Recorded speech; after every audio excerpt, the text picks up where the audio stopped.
Engine room! We're taking on water! A deadly crisis on a passenger ferry. What's going on? The damage was severe, and it was intensive, and it was fast. The Queen of the North is filling with water. Please, somebody help me! Help me! I can't get out! You don't know how much time you have. You have no idea. Not everyone gets off alive.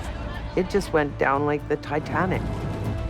The search for answers takes investigators down a rabbit hole. There was no way for us to prove what was the truth and what wasn't. There she goes. What's the real reason the Queen of the North went down?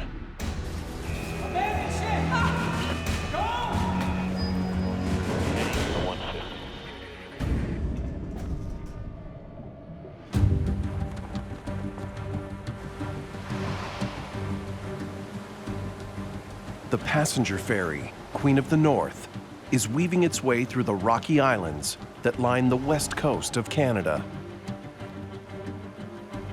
Ever get tired of sailing through here? There's no place like it. Captain Colin Henthorne is in command. Come to port to course 190. To port 190. Spent practically all of my working life at sea. There's something about being in command of a ship that is very difficult to explain to anybody who hasn't experienced it. The ship is on a 17-hour overnight journey from Prince Rupert, British Columbia, to Port Hardy on Vancouver Island. The narrow passages of the rocky coast make this a trip like no other. The BC coast is really, it's a mountain range that's been flooded, and you get to sail through it. Navigating those rocky channels can be challenging. Right, come to starboard, course 195. For the first hour, Henthorne orders every course change. Coming starboard to course 195. Karen Bricker is one of the ship's quartermasters. It's her job to carry out the actual steering. The course is 195. Looking good. With more than 30 ships, British Columbia's ferry service is the second largest in the world. And this is the jewel of their fleet. The Queen of the North was special. Although we had ships which were bigger, she was the most beautiful. She didn't look like a ferry. She looked like a cruise ship. She had a flared bow that was a big part of her seakeeping ability. And when people describe the ship as being an exceptionally strong ship, as she was. The Queen of the North has two enormous 16-cylinder diesels, delivering over 15,000 horsepower directly to twin props. All that power means the luxurious 125-meter ship can slice through the water at up to 22 knots or 40 kilometers an hour. It's roomy too. Queen of the North can carry 650 passengers, though on this trip, there are only 59. Perfect for Shirley Rosette and Gerald Foisey, who are on a romantic getaway. My dad was just very much in love with Shirley. They had so much in common. They loved being outdoors and being in nature, and they both had kids that they loved more than anything. I'm glad we took this vacation. Jill Lawrence and her husband Ryan McDonald are heading to visit her family. I had ridden on the ferry many, many times. 4, a pair, 6. But this was my husband's very first trip. You're winning again. It was going to be a springtime vacation, doing some golfing, and so I was looking forward to it. Oh, it's just stunning. It's absolutely beautiful. And at times, the coastline is very close to the ferry. And you think, how is this boat getting through this? The crucial first stage of navigation is complete.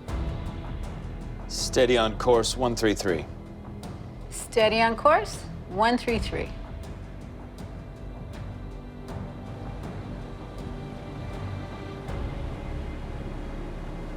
Nicely done, Captain. Second Officer Kevin Hilton has been with BC Ferries for about 25 years. Switch to autopilot. Switching to autopilot. The autopilot, despite the name, does not actually pilot the ship. The autopilot will compensate for currents and wind to keep the ship on this heading until the crew enters a new one. This crew were experienced in the vessel, and by all accounts, it should have been just a fairly routine trip. Going to get some shut-eye. I'll be back before Tomi Channel. When I left the bridge, it looked like it was going to be a really nice voyage. You have command. I have command. Nothing untoward in the way of anything. I actually spent more time in the Queen of the North than I have in any house that I've ever lived in. And that has some sacrifice to it. Lynn Cloutier is a ship's cleaner. Hey, Lynn, how was your workout? Let's just say I won't have any trouble sleeping. I hear you. She's done her shift for the day. It's like a family because you work with them 12 hours a day and 14 days straight. We get really close to each other. Good night, ladies. The ship settles into the quiet part of the journey. The bridge officers spell each other off so they can take their meals. Fourth Officer Carl Lilgert returns early from his break and relieves Second Officer Hilton. Speed 17.5 knots. There's no traffic reported, but there is a southbound vessel ahead. Got it? Enjoy your break.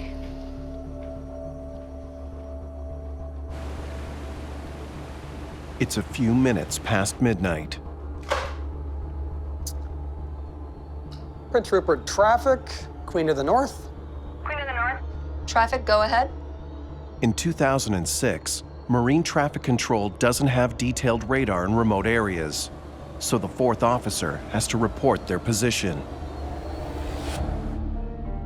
Prince Rupert traffic. Queen of the North, just approaching Sainty Point, over. When the ferry reaches Sainty Point, it'll have to make a slight course adjustment to port. After that, there's a long straight stretch before the next turn. You have 4 or 5 channels all converging in this one area, so it's a little bit of an area of concern. This is why vessel traffic services are keeping a very close eye on what vessels are coming and going. Queen of the North, Prince Rupert traffic, roger. You may see Tugcastle Lake. They're running slow with 23 sections of logs. Over. The traffic controller warns them there's a tugboat in a nearby channel. The crew will have to keep a lookout.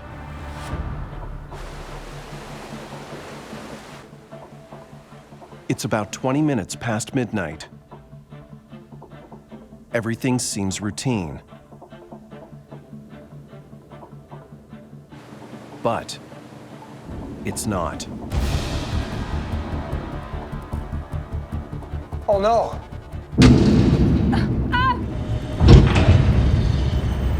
Somehow, the Queen of the North has hit rock.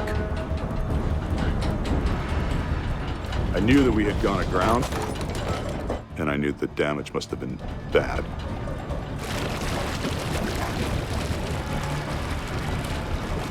What's going on? Second Officer Hilton races back to the bridge. The throttles are at full ahead, so he pulls them into reverse. But there's no effect. All large ships are about momentum. And the faster that large mass is moving, the more damage is going to be inflicted if there's an accident. It was just bang, bang, bang, bang as it hit. The ship slams into rock. Again and again, ripping its hull open. The alarm bells were ringing. The mates are all running forward to get to the bridge. Below decks, the ship is rapidly filling with water. The damage was severe, and it was intensive, and it was fast. Bridge! Engine room! We're taking on water! Lots of water! Icy seawater floods into Lynn Cloutier's cabin. She knows she has to get out. A big crash came down. My steel locker came down and blocked my doorway. The heavy locker has sealed off Cloutier's only escape route. I thought that last hit, we hit the bottom of the ocean because it sounded like it settled. Please, somebody help me! Help me! I can't get out! And then I thought, that's it. We all gonna die.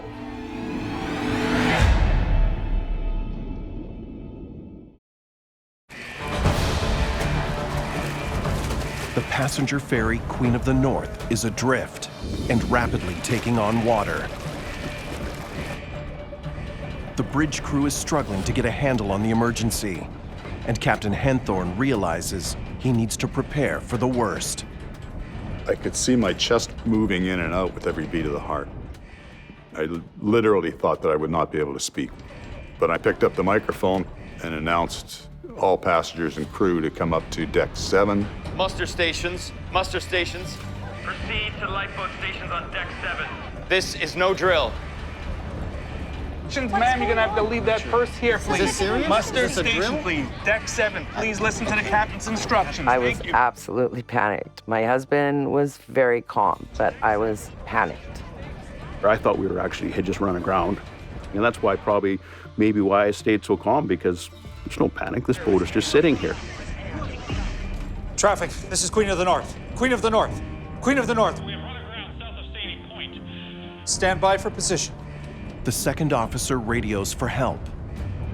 He needs to give controllers the exact location of the ship. 53, 19, 29, 113, 29. 37. This can't be right. The coordinates don't make sense to the controller. Queen of the North, say again your position. Below decks, Somebody please help! Lynn Cloutier's cabin is still filling with water, Help me, please! and she hasn't been able to budge the locker blocking her door. This is crazy. Why this happened? Somebody please! Somebody please, I can't get out! Queen of the North, say again your position. In the chaos, Our position is... the crew tries 3 times to communicate their coordinates to traffic control What's the other part of that? 13 west. 13 without west. success. Queen of the North, the position you gave me is not correct. It places you in headed straight. What is your position? South end of Sandy Point. Henthorne gives his best estimate so rescuers can start searching for them. Our list is increasing. Send assistance immediately. Roger, we'll put out a broadcast on your behalf. The nearest Coast Guard vessel is an hour and a half away.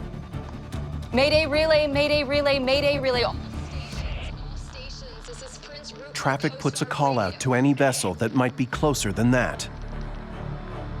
The people of the Gitgat First Nation waste no time in responding. Their remote village of Hartley Bay may be far from everything, but it's just 20 minutes from the Queen of the North. The radio is a whole part of our life. That's the quickest way we can get a hold of anybody in any kind of emergency. The Gitgat immediately scramble their fishing fleet. By the time we left and got our boats out on the water, I started thinking, how many passengers are aboard, and by the time we get there, was there going to be anybody in the water? Time is running out. The Queen of the North is steadily sinking lower. The water level is now high enough to start flooding in over the vehicle deck. Copy that. It's above the rubbing strake. The rubbing strake is a band of steel that runs all the way around the ship. It's like a big bumper. Okay, time to go. Once that's below the waterline, that ship is doomed to sink. Commence evacuation. There's nothing that's going to save it. I need confirmation when all the cabins have cleared. And I need a head count. All the crew knew what kind of serious trouble we were in. The crew checks the passenger cabins to make sure everyone is out. Hello, is there anybody here? You don't know how much time you have. You have no idea what's going to happen next, except that I knew the ship was going to sink.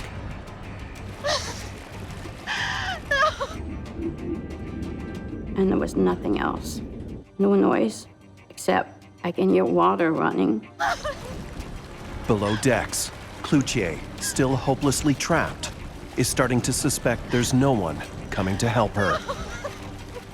It's funny when you think you're not going to make it, your head just go, and you're thinking of your kids and your grandkids, and you don't think you're going to see them anymore. I have to try to get out of here. For her grandchildren, Cloutier decides to try again. I worked myself to the edge of the locker to get to the back of the wall so I could lift it. I screamed and tried to push as hard as I could, and it finally went sideways. Cloutier is free. There you go. There you go. Keep moving. Keep moving. One raft after another was launched. Lifeboat was launched. All right, take your life jackets. Keep moving. As the situation deteriorates, efforts shift from preparing to abandon ship to actually getting 101 passengers and crew into lifeboats as quickly as possible. Keep moving. Keep moving. Lynn, are you okay? Yeah, I think so. All right, take the life jacket. Let's go to the lifeboat. By this time, the ship had sunk quite a ways. Let's go. Everybody to the lifeboats. Let's go.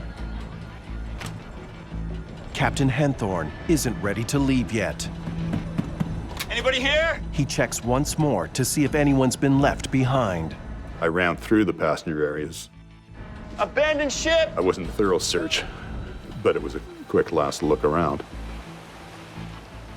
Henthorne has found no one else on the ship. Right down to the very end when I climbed down the ladder. I believed that we had evacuated everybody.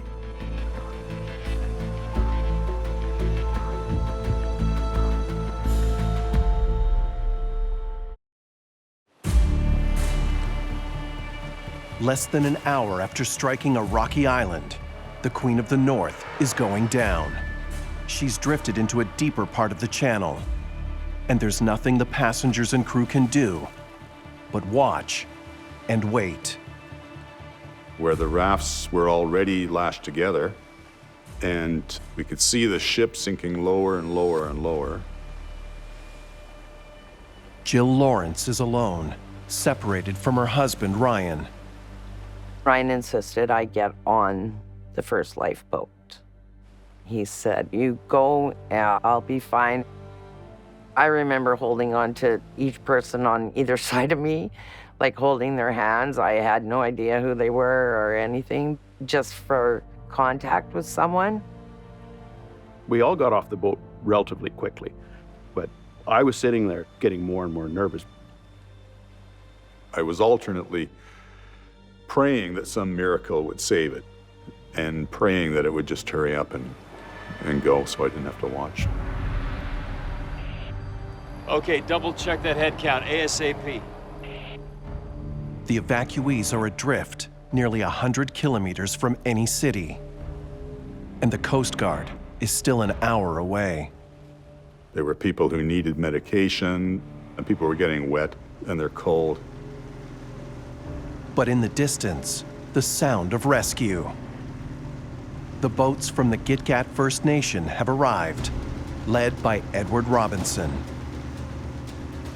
We've been mariners all our life, so we just wanted to get out there and help in any way we could. I think it was about 5 minutes after we arrived, and she was going right under. The ship's final moment has come. It was really sad to see. You can hear the dishes, the crash, and it sounded really fast. There she goes. I said, our beautiful ship is going. And the windows started to blow out. You could see spray coming out of them. And from that, it just went straight down, just like this. To me, it seemed like more of a salute as she left. Someone yelled out, "It's gone." It just went down like the Titanic. Everybody just sat there really silently, you know, because he couldn't believe that it actually had sunk. The Git-Gat start ferrying survivors to land in their fishing boats. The Coast Guard arrives to help too, but it's still hours before loved ones are reunited. It was pretty emotional when she showed up, yeah. It was really, really good to see her. The passengers and crew become guests of Hartley Bay, a village of 200 people. The people of Hartley Bay were just amazing. I'm sure every house brought clothes and food.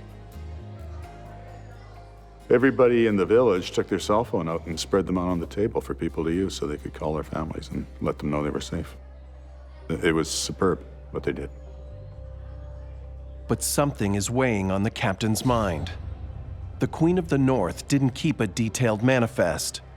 He only has the total number of crew and passengers on board, 101.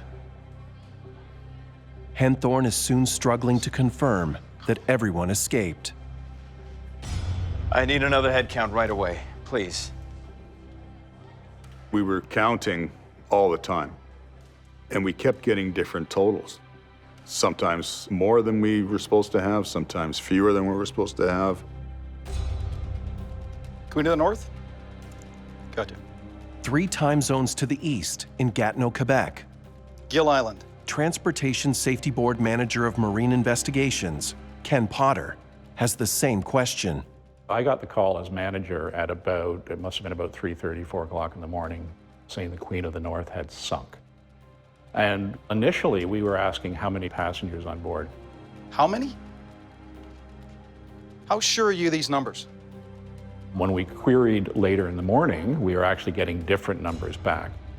At first 102, then 104, then 98.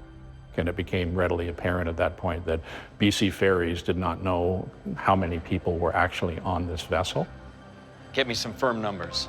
It took some time, but the company was able to come up with a list of everyone on board. And we're checking off against that list, and it was established that we had a count of 99 only.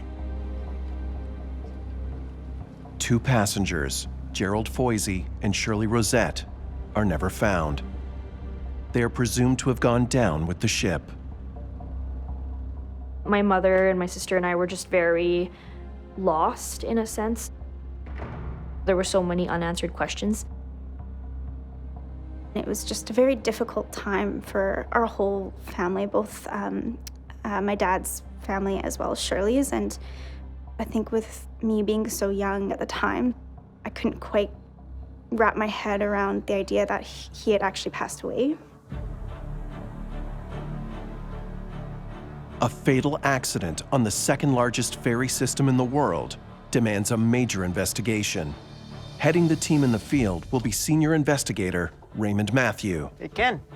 Good to see you. Raymond, great to have you on board. Thank you. Let me show you what we've got. Okay. Raymond Matthew is one of the most upright people I've ever known. He's absolutely dedicated and dogged when it comes to following up leads.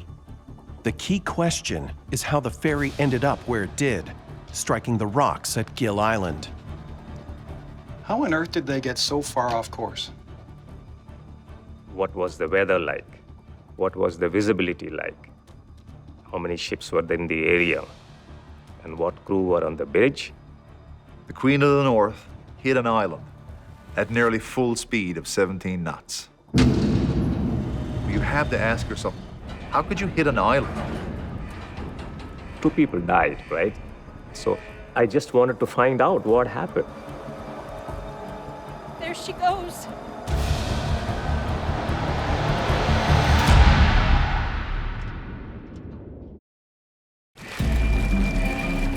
What's going on? Investigators face an enormous challenge in determining what caused the loss of the Queen of the North. Bridge! Engine room! We're taking on water! It doesn't carry a black box voyage data recorder, which would have captured navigational data and conversations on the bridge. Send assistance immediately. So when it sank, its secrets sank with it. Baker at this time, ETA Pit Island Light 2235. Over. The ship's radio communications, however, were recorded by Marine Traffic Control. Traffic? At Island Light. ETA, Sandy Point. 2320. Over. Queen of the North, Prince Rupert traffic. Roger. They only keep their recordings a short while. Investigator Raymond Matthew has to act fast. The first people that I spoke to that night was Marine Traffic in Prince Rupert, and tell them to hold all the information for us, all conversations, all tracks, so that it wasn't overwritten. Matthew's quick thinking has given the TSB the only hard evidence they've got. Queen of the North, traffic, go ahead.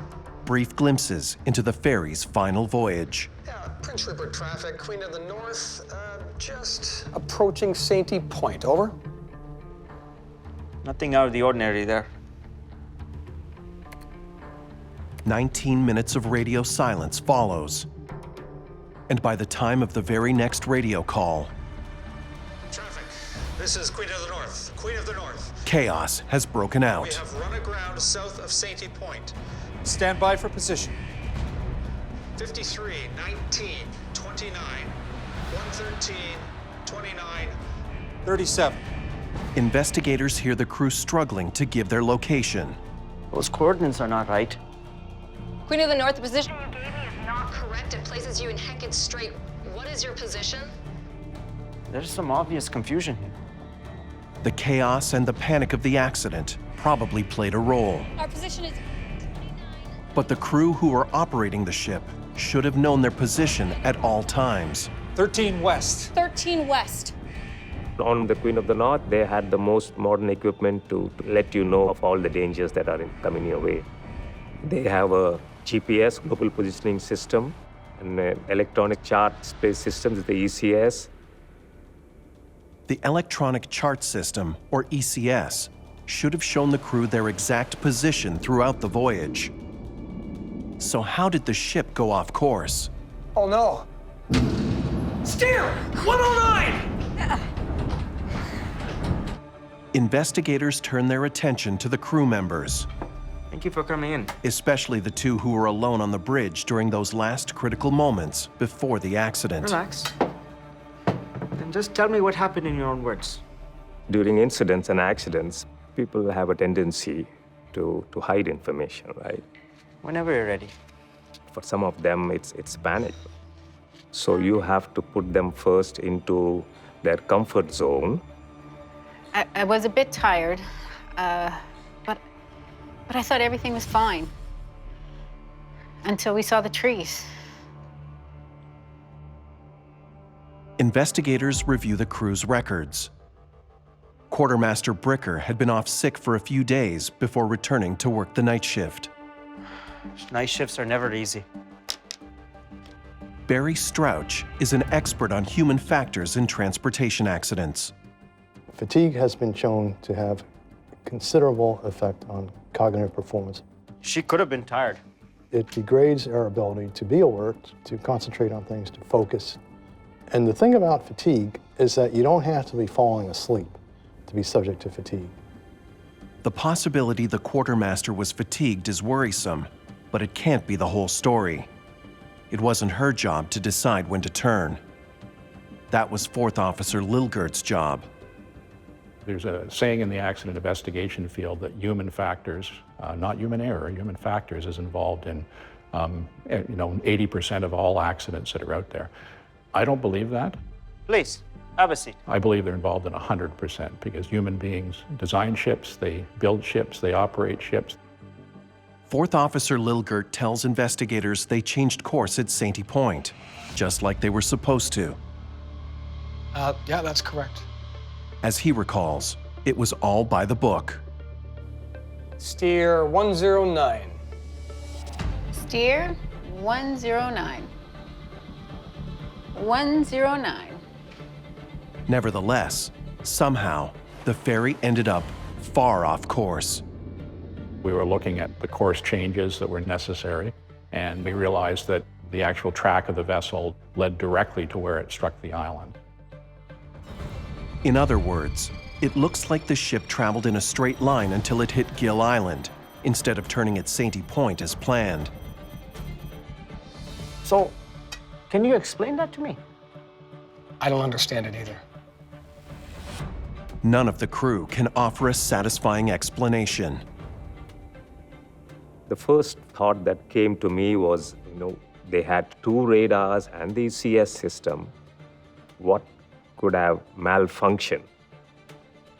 Investigators comb through the ship's records, looking for any sign of an equipment problem that might explain the disaster. Hey, look at this. The ship just had a complete overhaul, including the addition of a new autopilot. The autopilot installation that we did during the refit did change some aspects of the operation of the autopilot. But whenever we change anything like that, the crew are briefed by the technicians on the change of procedure. Switch to autopilot. Switching to autopilot. But the company did provide training on the new system, and the crew had been sailing for 6 days with no hiccups. The radars, the alarms, the steering systems is all checked. There was no complaint of any of the equipment malfunctioning. If none of the equipment failed, Enjoy your break. something else must have gone wrong on the bridge that night. The narrative of the night from the 4th officer and the quartermaster is that they were watching the radar, they were doing all the things they were supposed to be doing, including an alteration of course. So if all these things are true, how could you still hit an island? Oh, no. Steer 109! Investigators need to prove for sure whether the bridge crew input the turn at Sainty Point or not. What's going on? Was the ferry's grounding a failure of the ship or the crew? The TSB now has conflicting evidence. They need data. They need really firm, hard data beyond people's accounts. But it's on the bottom. In their search for answers, investigators are forced to take extreme measures. It's on the bridge, right here. They decide to send a remotely operated underwater vehicle 425 meters down to try and recover the ECS, or electronic chart system. Its data could crack the case, if it's intact. It is critical we get this. The ECS is hard-mounted inside the ship's bridge. An ECS is, by and large, just a PC, and essentially that's what we were dealing with. It's not shockproof. We have to go in through the window. Or waterproof. The ECS was very crucial because without that, there was no way for us to prove what was the truth and what wasn't.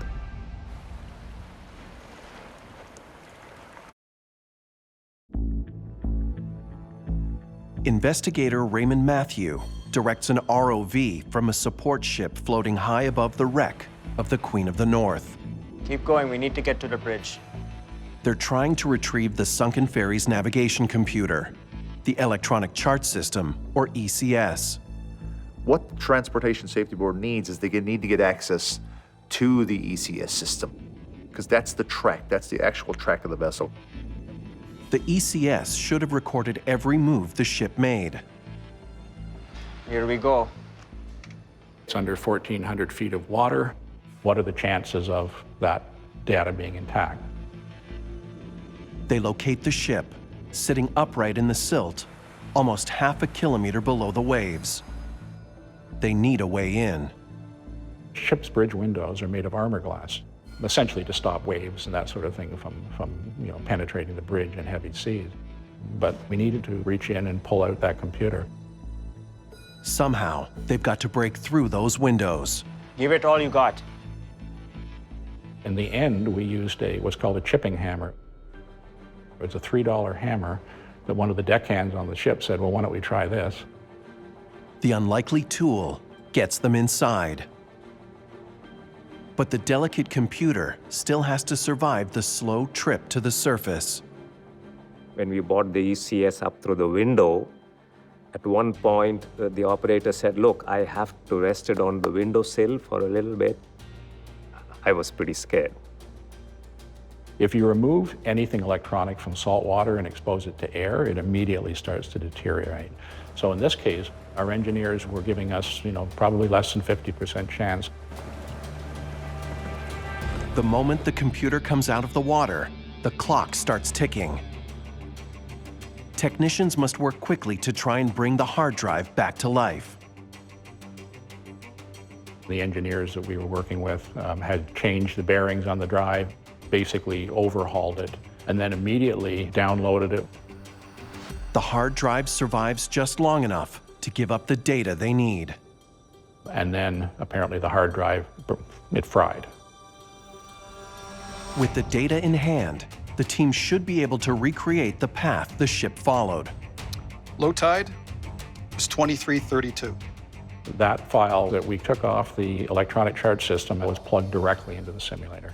The only thing that would have had to have been manually inputted was weather. Air temperature was 7 degrees Celsius. We recreated the wind and all that stuff to see what the Queen of the North would have seen. We had to find the truth whether the alteration was made at Sainty Point or not. Okay, let's see what we got. I didn't know what we were going to find till the moment we did the playback. Prince Rupert traffic, Queen of the North. The electronic chart system has captured the ship's position and every turn it made throughout the voyage. Queen of the North, traffic, go ahead. Investigators check that information against the crew's radio calls to shore. Yeah, Prince Rupert traffic, Queen of the North, just approaching Sainty Point, over. That's odd. They notice something unusual about the timing. He called that turn in about 3 minutes early. Course adjustments are usually called in once the ship is in position, but the fourth officer made his call before the ship got to Sainty Point. Here comes a turn. The ship steams straight past the turn. As they came to Sainty Point, they were supposed to alter course to port, and that alteration was not made.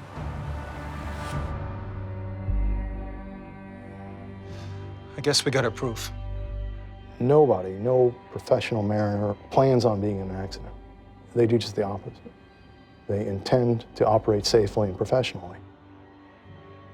Investigators suspect that because Lilgert called in the course correction 3 minutes early, he gave himself time to forget to actually make the turn. It is quite possible that somebody could say they're going to do something and then forget that they didn't do it. Almost 14 minutes after missing that turn, Oh no! when Lilgert realized they were about to crash, Steer 109! another critical mistake. Switch to hand steering! Standard procedures went out the window. It wasn't usually the quartermaster's duty to switch the steering over. Normally a quartermaster would have been at the wheel ready for the changeover, and it would have been the officer to watch changeover. Switch to hand steering! In the panic of the moment, Lilgert may have decided to steer the ship himself, leaving Brickert to do the changeover. He asked her to do it, and she was unfamiliar. Bricker was put on the spot at the worst possible time. What's going on? Investigators now understand how the crew could have momentarily forgotten the turn. Get the captain! Get the captain! But how could they continue to steam ahead for 14 minutes without noticing their mistake? It's incumbent on mariners to know where they are at all times and to know what's around them. I mean, that's really the focus of the investigation. There had to have been something unusual that would cause them to lose situational awareness. When a person makes an error or a slip, there's always an underlying condition. So we're looking for a condition that would have allowed that to happen. Unexpected information about the crew Matthew here. adds a troubling dimension to the investigation. When did all this happen? We did learn that the quartermaster and the fourth officer had a relationship, and just before the incident, the husband of the quartermaster had found out. Investigators are forced to consider the unthinkable. Did an extramarital affair lead to deadly distraction on board the Queen of the North.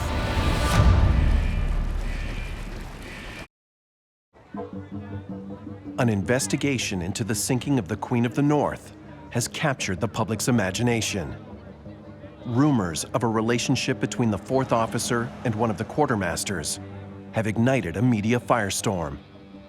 The Transportation Safety Board needs to provide real answers. We did go back and re-interview crew members with the ECS playback and have them walk us through what we were seeing on that screen. Anything you want to tell us? I wish there was more I could do to help. It is frustrating because 2 people died. In my mind, when the ship hit the rock, he knew that he hadn't made the alteration. Carl Lilgert sticks to his story. Can a relationship explain an accident? Yes, it can. Does it explain this accident? There's no evidence to that effect. And investigators need to distinguish between facts and rumors. With no hard evidence the affair played a role in the accident, investigators focus on what they can prove about what happened that night. I have nothing to say. And the one thing investigators have been able to prove is that neither Lilgert nor Bricker was paying proper attention to where the ship was going. And as it turns out, proving what they weren't doing is enough. No. Steer 109! Mentally, both of them were not there. They didn't realize what was happening. What? Switch to hand steering! If a proper lookout and if a proper watch was being kept, the vessel would have seen the island with plenty of time to turn. The Transportation Safety Board and the courts agree the accident happened in part because a proper watch was not maintained on the bridge. Get the captain! Get the captain! It's obvious that they weren't paying attention to what was going on. That's the most basic fact. After the accident, several bridge crew lose their jobs, including Captain Henthorne, Second Officer Hilton, and Quartermaster Bricker. Fourth Officer Lilgert is convicted of criminal negligence causing death. He's sentenced to 4 years in jail. It was a big investigation, and for me, I was happy when we found the ECS. The ECS proved to us that the alteration wasn't made. We found the reason for the vessel sinking. The outcomes from this investigation, I think, have had a long-term effect on safety. The sinking of the Queen of the North also sparks broad changes at BC Ferries. One of the most immediate changes we made was that we put 2 officers plus a lookout on the bridge. We also instituted new procedures around how we count and record passengers. The Transportation Safety Board's final report helps to bring in a huge step forward. Voyage data recorders on every vessel in the BC Ferries fleet. This would have dispelled any gaps because it's evidence. It's firm, recorded, protected evidence of exactly what was said and what was done on the bridge. But for many who survived the sinking of the Queen of the North, it's the uncertainties that haunt them, despite Lilgert's prison sentence. I didn't even care if he went to jail. All I wanted to know was what happened. I don't care if you were in a heavy conversation together and you missed the point. Come out and tell us really what happened. I tried to be the person I was before the accident, and but I'm not. I guess the PTSD, the anxiety takes a toll on you. For their rescue of the ship's survivors, the people of Hartley Bay received the Governor General's Commendation for Outstanding Service, one of Canada's highest honors. I was really proud of the community. We still get compliments out in the world there when we're out. The memory of the 2 people who were never found will live on. We took the crosses that my dad's old work made for him and Shirley and put them up on the rock at Gill Island. On my dad's cross, it says, "May you soar on the wings of eagles." Now, whenever we see two eagles together, we think of Dad and Shirley and feel like they're with us.